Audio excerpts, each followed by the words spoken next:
just one is condemned to death. So there's profound irony in the Gospels, but in particular the way St. Luke presents it. So the trial of Jesus is the innocent one is condemned to death. So just a word on that, just the way Luke is trying to present it to us. Now when we come to the crucifixion, we'll see, wow, St. Luke's crucifixion is very different from the way St. Mark or St. Matthew or St. John depicts the crucifixion. Luke's account softens tremendously Mark's account. In fact, as St. Luke presents it to us, this is an extraordinarily wonderful person submitting themselves to God and forgiving the enemies. That's St. Luke. In St. Mark, Jesus is crying out, "Why, Lord, have you forsaken me?" You know that psalm? "Why, Lord, have you forsaken me?" And there's a scream, and he dies. In St. Luke, it's much more gentle. Well, it's horrific being crucified, but into your hands I commit my spirit. It's just, the whole atmosphere of his dying is different in St. Luke. He eliminates the Elijah element. Remember the Elijah? He's calling on Elijah. Gets up, will he come and save him? No, there's none of that in St. Luke. And the other thing he does is he prefaces the whole crucifixion with 3 scenes of people who are sympathetic to Jesus. Then after Jesus dies, there are 3 groups of people again who are sympathetic to Jesus. So in Jesus' dying, not everybody is against him. He's not abandoned totally. My God, why have you abandoned me? In St. Mark, Jesus is totally abandoned. In St. Luke, it's not quite like that at all. For example, this is now the preface. We're building up to Jesus dying. Simon of Cyrene helps Jesus. Then he meets the daughters of Jerusalem, the women of Jerusalem. And then there's the good thief. And that's a wonderful, beautiful moment.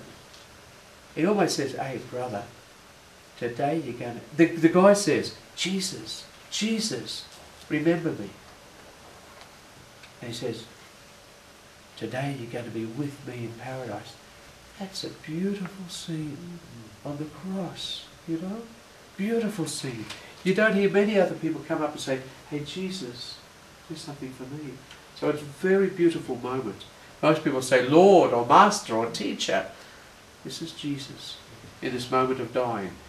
And the daughters of Jerusalem, that's a beautiful scene.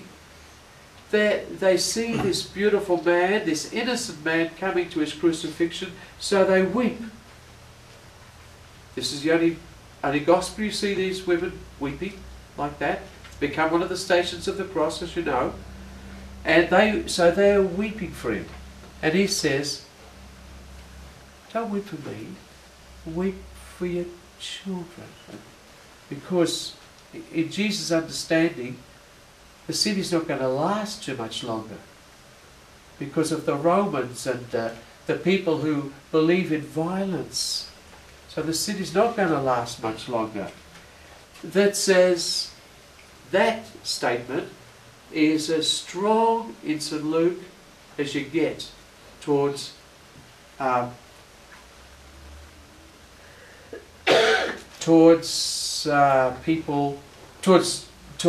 gospel writers saying, the gospel writer Luke saying, the Jewish people are in some way responsible.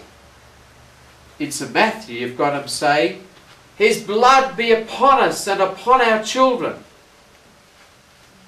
You know, this is nothing like that, is it? Nowhere near as strong as this. Now, what else do I want to say there? Okay, and the good thief I've said something about. So they're sympathetic to Jesus, the daughters of Jerusalem, the good thief and Simon. And then after it, after he dies, you've got the centurion saying, hey, this truly is a just man. Now in the other writers, it's at Mark, the guy says, hey, this truly was the Son of God. And why does he say that?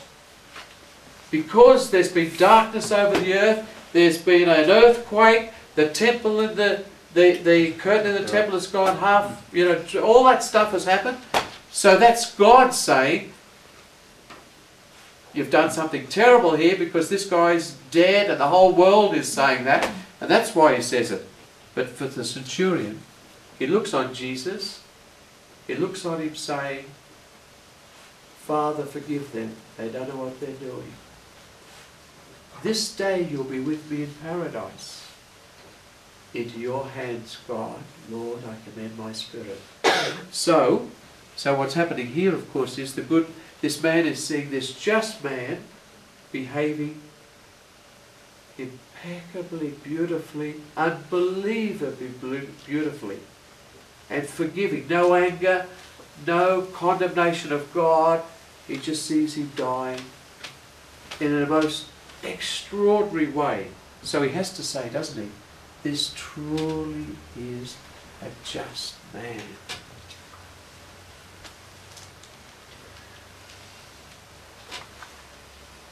And he glorifies God, the centurion, which is interesting. He glorifies God. And in a sense, this is a little bit of Luke's artistry. He's echoing the shepherds right back. When they hear about the birth of the Messiah, they glorify God. They glorify God.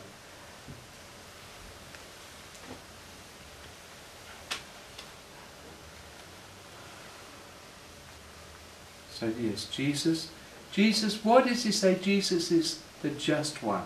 That's just a final little thing about the centurion.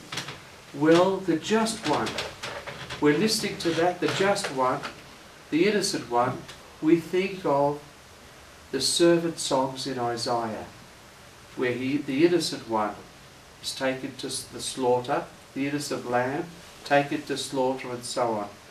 The servant songs in Isaiah are fantastic because they seem to have Jesus in mind, the way he died, the way he lived and died. And it's all about the murder of the just one. So when the centurion says this, we're meant to think a little bit of that.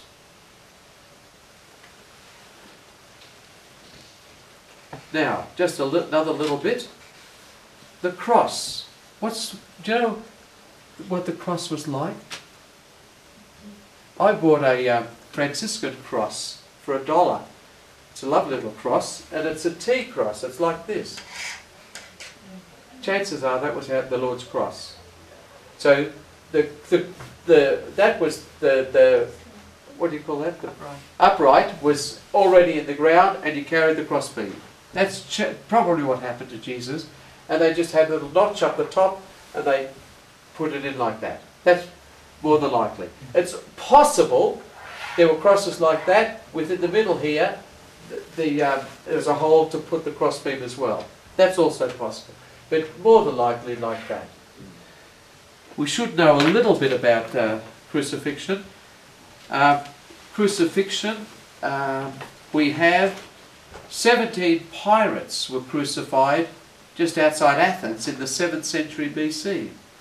We've found them, so we know what happened to them, and they were nailed, hands and feet. In 1968, we found in Jerusalem a fellow